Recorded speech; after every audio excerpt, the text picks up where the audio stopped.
Welcome to Advent of Tessellations 2024. My name is Madonna Yoder, and you're joining hundreds of folders around the world on this 25-day journey into the infinite world of repeating patterns folded from a single sheet of paper. You'll discover many different twists in this challenge, building up to advanced patterns with hybrid hexagon twists. On the fourth day of Advent of Tess, we're folding a pattern called Groovy Triangles, and this pattern has more open triangle twists than closed triangle twists. And we'll see these groups, these clusters of 4 equilateral triangle twists on both sides of the paper. So we're going to be starting on the side where the twists closest to the center are actually left-handed. And I'll go ahead and start with the reference points to find that first twist. So I'm going to be looking over a little bit at the crease pattern on my other screen.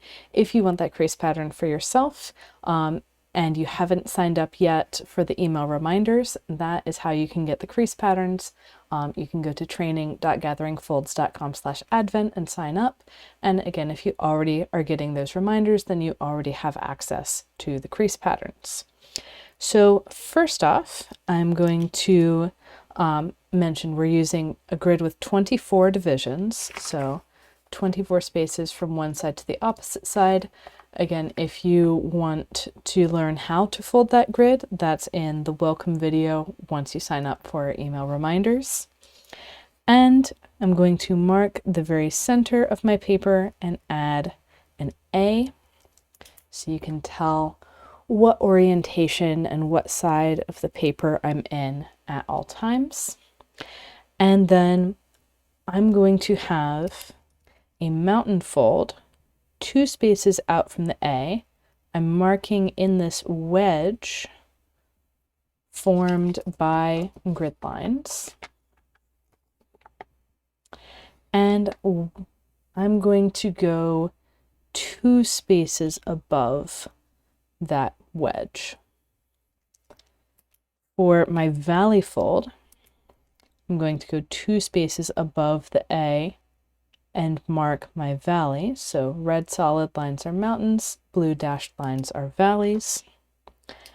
And the reason I went 2 spaces above is so that I would have this triangle in the middle of my open triangle twist marked, and then my third grid direction is headed out that way, enclosing this grid triangle.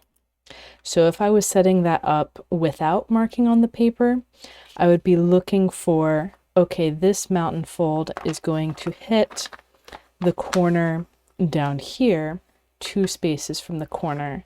The valley is on the outside relative to the corner, and then over here this valley is going to hit the corner 2 spaces above the corner, and then the next fold is outside of that corner area.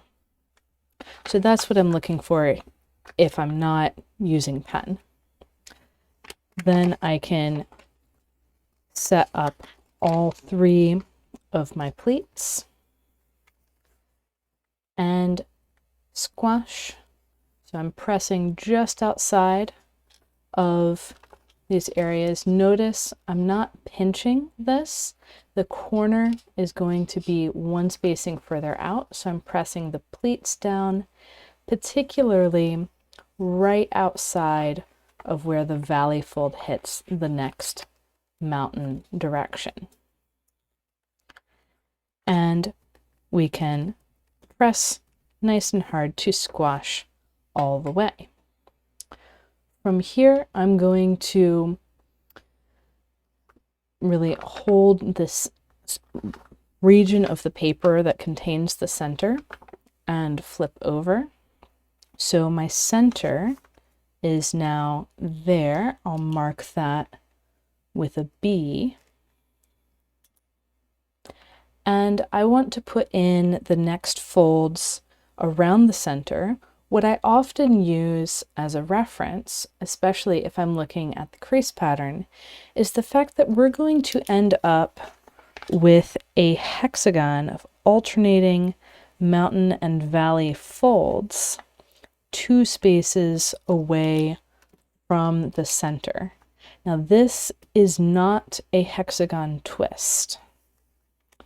This is not a hexagon twist.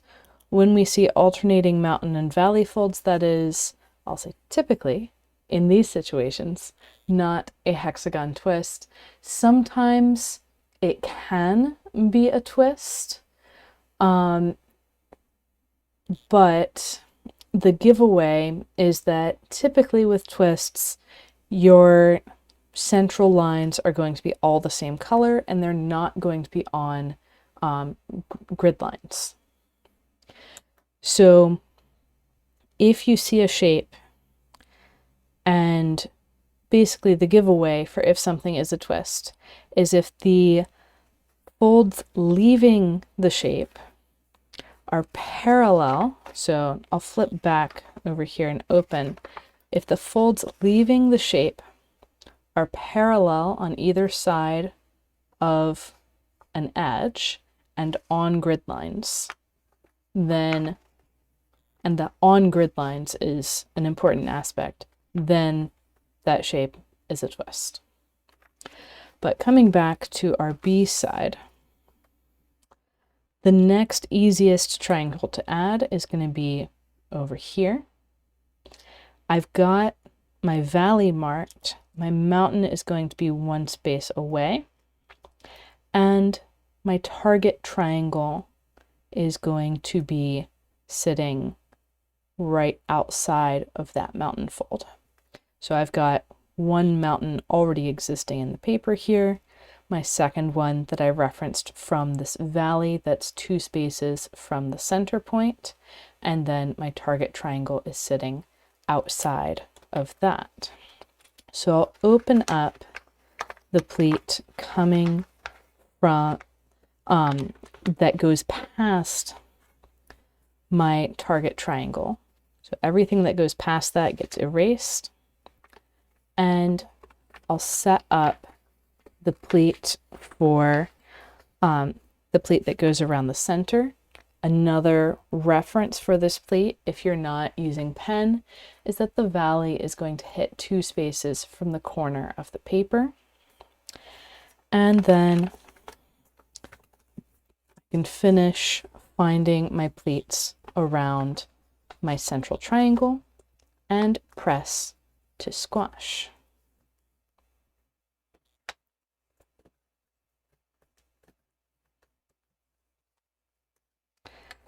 Now we can add one more twist around this central area while we're here, and that is going to be on this upper pleat. Now it's a little harder to see what's going on in there, and there's 2 ways that we can figure out where to put the next twist. First, I can see that this triangle corner is coming right next to the corner of the triangle hole. So that's the open hole for the open triangle twist. And I can say, oh, in this pattern, and this is something that I know that isn't necessarily information in the paper yet, this point B is a position of 3-fold rotational symmetry, which means that everything's going to happen the same way 3 times around. And I can also argue from seeing the photo of the original that the next triangle corner is also going to come right to the corner of the triangle hole. So from that argument, I can say, okay, my valley needs to come to that corner because that's where the corner of the twist is going to be. Then my mountain must be another space out, and my third mountain is going to outline this grid triangle. The second argument is that, well, if I put in that mountain fold, it needs to be 2 spaces away from the center, and it is. So there's 2 arguments to help you find your next open triangle twist. And if we're arguing from this one first, then this would be the third mountain and is going to also outline the same grid triangle. And squash. So we have 3 twists here. We know that going around the center, we're going to be alternating front and back. So both of these pleats are leading to twists on the A side. So I'm going to grab those 2 pleats and flip over. And from here, I do have a little bit of a choice of how to proceed.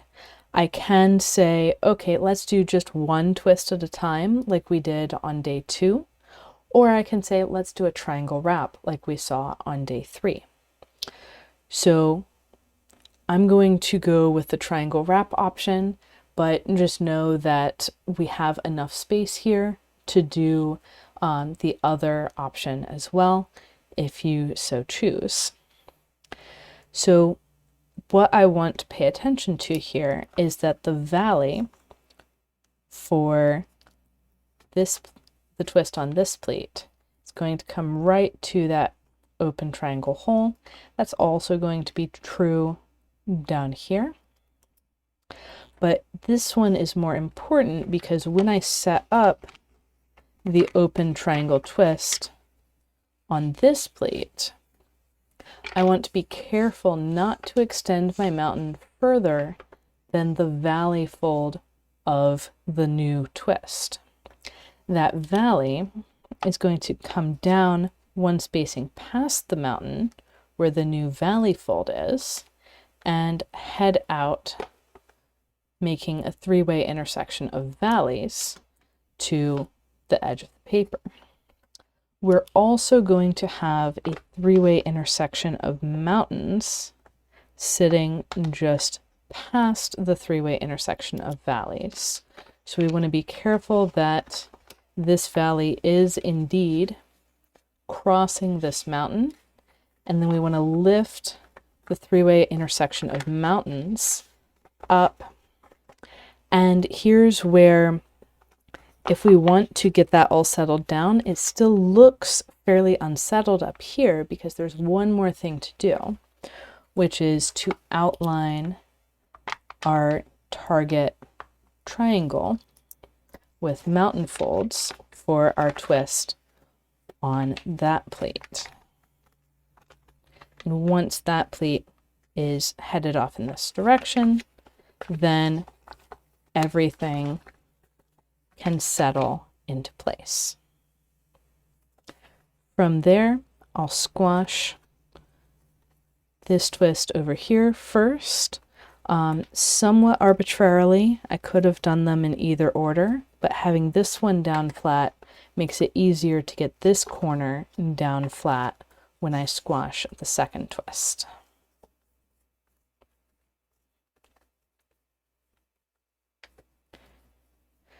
So now I'm going to grab the pleat that's coming out of the triangle wrap and flip over. And you might think, oh no, we can only put a closed triangle. But what we're going to do is put some fingers under so we can shift the mountain fold 1 spacing up. So it was coming here, and now it's going 1 spacing up. And we're going to put the valley fold on top of that so it lays down in the opposite orientation. And there we have our setup for the open triangle twist, and we can go ahead and squash.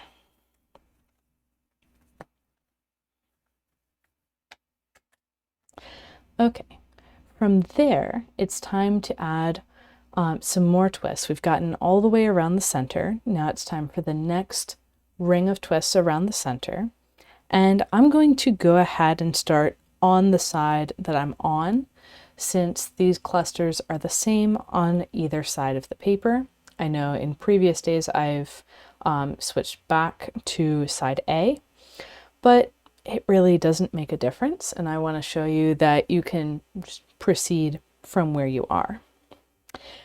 Now the central twist of these clusters is a closed triangle twist, and that twist has its corner coming right up to the corner of the open triangle twists, which means that the center of the twist is only one grid spacing away. I'll zoom slightly more. So I'm going to open up the pleat coming out of the open triangle twist, going towards the edge of the paper, opening it back to that point, one grid spacing out from the corner of the open triangle twist, and find my two new mountain folds that are evenly spaced around that center point. And respecting the way that this corner wants to lay down, I'll lay down my remaining pleats and press to squash my new twist. From here, there's two directions that I can go. One direction has two pleats sitting pretty close to each other, and the other direction has two pleats further apart. I'll go for working on the ones further apart, adding a new open triangle twist on this pleat. Like we saw with the transition from the open to the closed triangle, going from the closed to the open will also have the corner of the new twist coming directly to the corner of the previous twist. And here we've got the valley coming to the corner, the mountain one spacing away, and then our third direction of mountain outlining a single grid triangle. So with that, I'll open up the existing pleat as it passes where my third mountain needs to go, put that in place, and as I fold the vertical pleat, I will get a pleat overlap. Once those are in place, I can go ahead and squash my new twist. So now the closed twist is in the center of the cluster, the open twist is in the corner of the cluster. This is the opposite of what we saw on day 2. So when I flip my paper over, holding on to that pleat overlap, and go to put in my next twists, I'm going to need to remember that the closed twist is in the center and the open twist is in the corner. Now, once again, we can lay that closed twist down as a three-way intersection while we squash the open twist. But we just need to remember that this time the closed twist is in the center and the open twist is in the corner.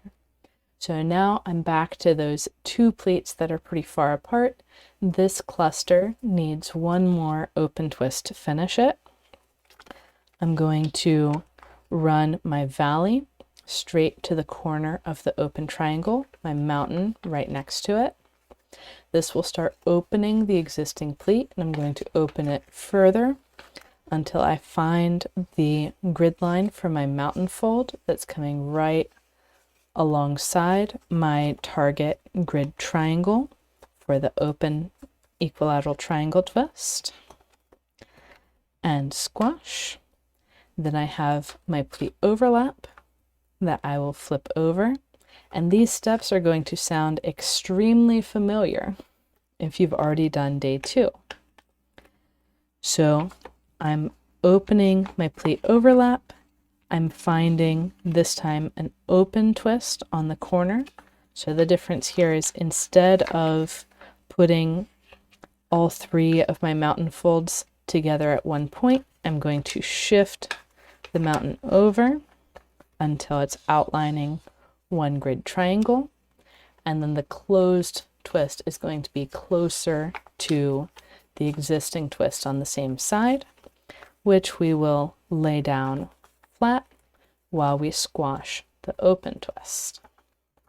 So that's the great thing about closed twists. You can always lay them down and squash them later. The open twists, there's no way to get that flat until you squash the entire thing. Next up, we will repeat those steps, and you might be noticing that it feels a little bit different when you flip the paper over to set up these twists, and that's because the twists that are open on one side are right-handed. So on this side, they're rotating right-handedly, and on the other side, they're left-handed. Likewise, the closed twists on this side are left-handed, and on the A side, they are right-handed. And grabbing the pleat overlap, we flip over. So now on this side, our open twist is left-handed,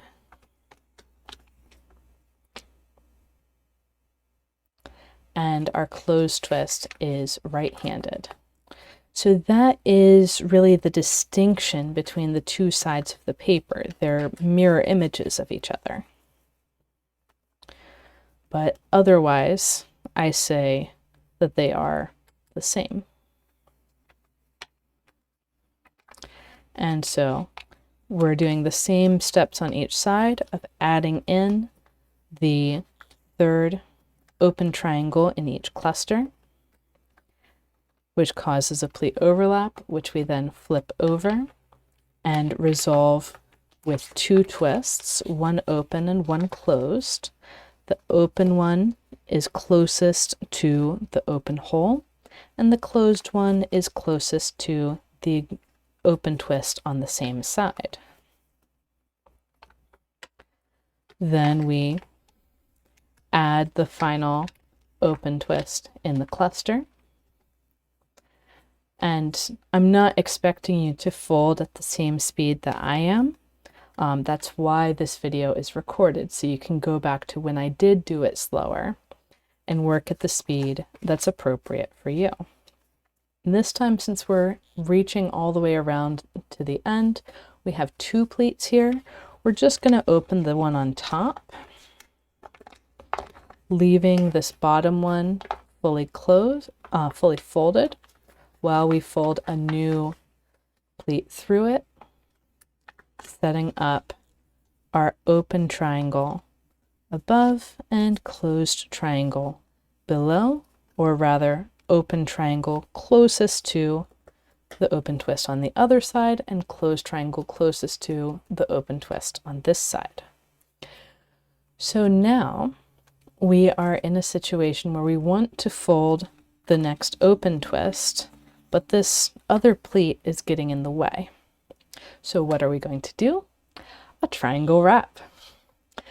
We are going to have our valley fold coming straight down from the corner here. And when we open our pleat overlap, we're going to let that valley fold pop down so that it is making direct contact. So all of this is valley. We're crossing the existing mountain, going down until we hit the valley one space below the mountain, and that's popping out and heading out towards the edge of the paper. And then we want to make sure that this point that needs to be the three-way intersection of mountains gets lifted back up, and then we can flatten that area. So notice how this little portion of paper, so this little area, ends up getting tucked underneath. And so that's why I call it a triangle wrap, because it's wrapping around a pleat and setting up a triangle twist.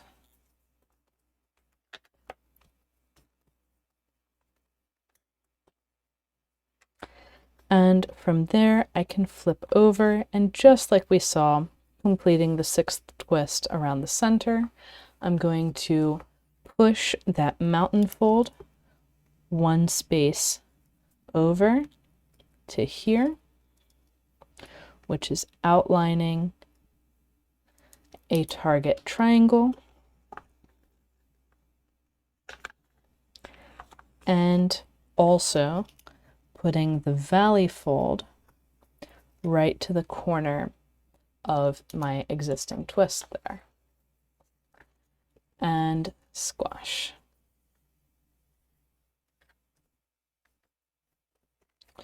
So now we've completed folding groovy triangles. We have all of our lovely clusters of triangle twists, both on the A side and on the B side. And that is all for today's tutorial. Happy folding, everyone. Make sure to share this on all the social medias and let people know that you're folding Advent of Tess. You don't have to share, but I do appreciate seeing everything that people have folded. And tag me at Gathering Folds so I can also share that with everyone else who's folding.